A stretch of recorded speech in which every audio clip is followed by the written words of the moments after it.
কিরে, এত রাত হয়ে গেছে, চল ঘুমোতে চল। বাবাকে তুমি ভালোবাসো না? এ আবার কেমন কথা? তোর বাবা আমার স্বামী, স্বামীকে তো ভালোবাসবো, এটাই তো স্বাভাবিক ব্যাপার।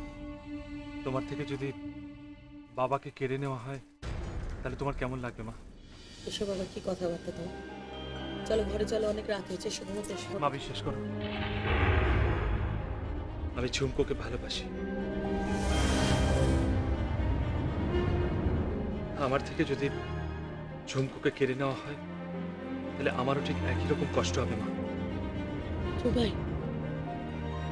মা, আমি যখন ঝুমকোকে দেখিনি তখন জানতাম না যে অজিত কর্মকারের মেয়ে। ঝুমকোকে দেখার আগে আমি জানতাম না যে ঝুমকো গরিব না বড় লোক। ঝুমকোকে দেখার আগে আমি জানতাম না যে ঝুমকো একজন ছৌ শিল্পী। আমি শুধু এটুকুই জানতাম মা, ও এমন একটা মেয়ে যার সাথে আমার বিয়ে ঠিক হয়েছে। তোমার দেওয়া নেকলেস নিয়ে ওকে আমি প্রপোজ করেছিলাম। ওর চোখে চোখ মেলে আমি সেই চোখ সরাতে পারিনি মা। ওকে আমি ভালোবেসে ফেলেছি মা। Please please try to understand.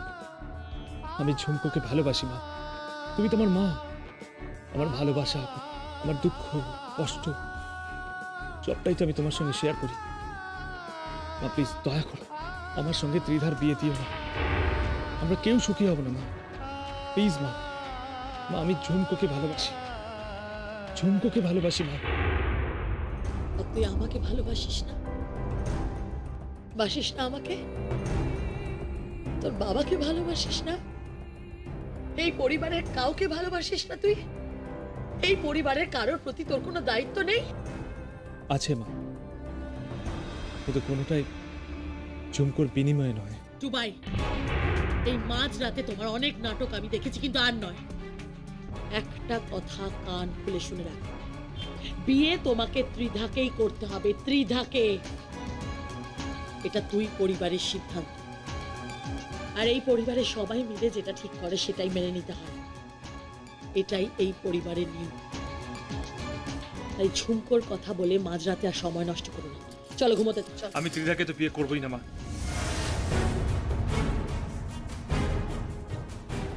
বিয়ে তো তোমাকে ত্রিধাকেই করতে হবে, যেভাবেই হোক।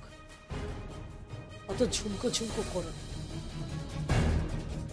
কোহিনূর, তুমি এখনো তোমার বাবাকে চেনো না, গিনিকে চেনো না।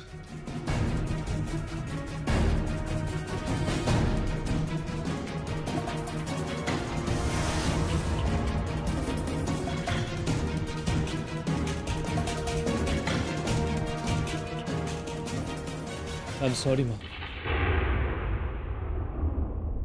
আমি শুধু ঝুমকোকে ভালোবাসি, ঝুমকোকে।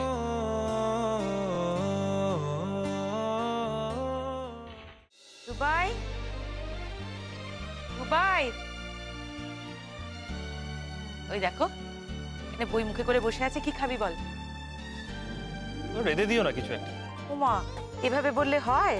তবে দেশে ফিরেছিস, আমরা তো রোজই তোর জন্য কিছু না কিছু স্পেশাল করছি।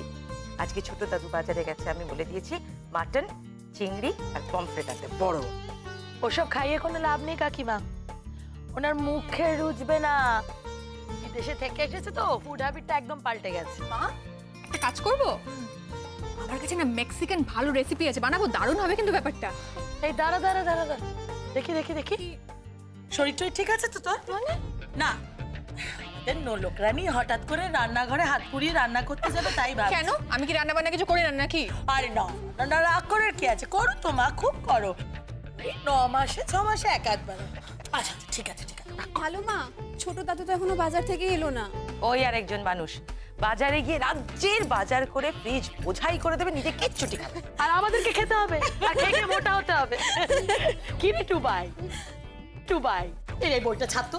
তুই আমাকে বল তুই কি খাবি? হ্যাঁ বল না।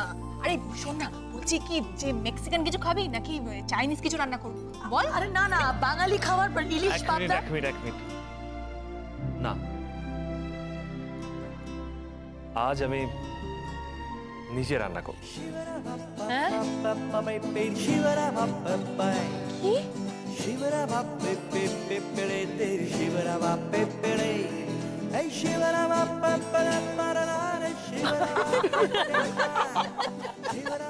কি বলছে রান্না পারবে? কি হলো তোমরা হাসছো কেন? তোর দাদা বলছে আজকে নাকি রান্না করবে বাড়ির সকলের জন্য। কি তুই রান্না করবি? তুই কি রান্না করবি? আর তুই আদৌ রান্না পারিস? হ্যাঁ কেন পারবে না? এই যে বিদেশে যতদিন ছিল সকালে রোজ ডিম সেদ্ধ করতো, তারপরে আবার অমলেট করতো, তারপরে ওই যে রাস্তার যে কর্নারগুলো থাকে সেখান থেকে বার্গার খেত। আরে আরে না না না না না, আজকে কিন্তু আমি সত্যি রান্না করব। হ্যাঁ তো বেশ, কি রান্না করবি সেটা শুনি। আজকে আমি রান্না করব সারপ্রাইজ। ও সারপ্রাইজ। সারপ্রাইজ? হ্যাঁ, আজকে আমি সবাইকে সারপ্রাইজ দেবো। আজকে আমি যা রান্না করব আমি শিওর যে এই বাড়িতে সেই রান্না কোনোদিনও হয়নি। তাই জন্য তো বলছি শুনি কি রান্না।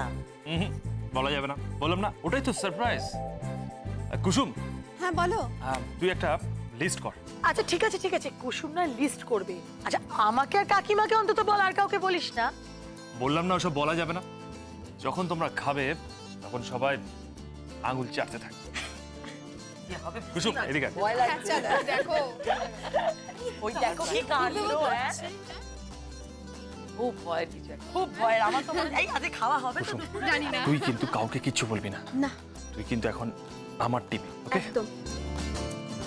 আর কি আনতে হবে সেটা তো বলো। তুই রতনকে নিয়ে বাজারে চলে যা, গিয়ে তুই খেসারির ডাল নিবি। খেসারির ডাল? আস্তে। খেসারির ডাল? হ্যাঁ। আর কি নেব? আর নিবি তুই আলু আর কাঁটি কচু। কাঁটি কচু, আলু? আস্তে আস্তে। কাঁটি কচু? হ্যাঁ, আর ডুমুর নিবি। ডুমুর? দাদাবাবু তুমি কি খেপেছো?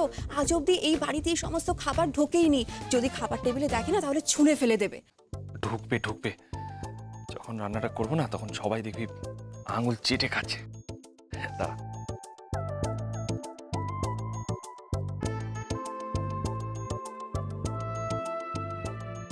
টাকা? এত টাকা কি হবে? বাড়িতে তো আলু রয়েছে, শুধু ওই খেসারির ডাল, গাঁটি কচু আর ডুমুর আনতে হবে। তার জন্য এত টাকা কি হবে? আরে বাবা ঠিক আছে, তুই যা।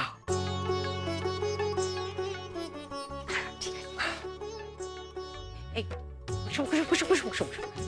কি রান্না করছে রে ও? বলা যাবে না, আমি এখন দাদাবাবুর দলে। কি মির্জাফর রে তুই? দাদাবাবু তো সবে এলো, অমনি দাদাবাবু দলে? ওই দেখো তো। এই তো ভাই বল না রে কি রান্না করছিস? একবার বল। দেখতে থাকো দেখতে থাকো, তোমরা কিন্তু এখন কেউ কিচেনে ঢুকবে না। আমাদের বয়ে গেছে। চল তো। আসবো না, ডাকলেও আসবো না। এই চল চল চল। হ্যাঁ চলো তো, চল চল।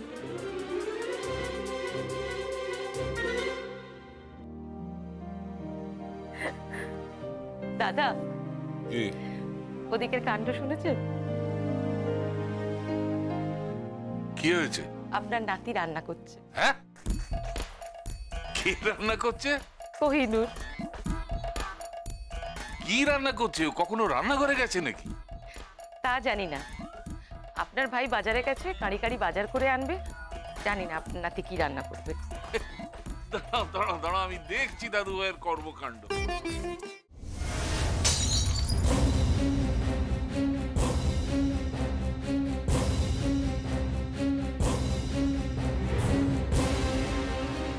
সবাই জানে যে রেসিপিটা আমি বলে দিয়েছি?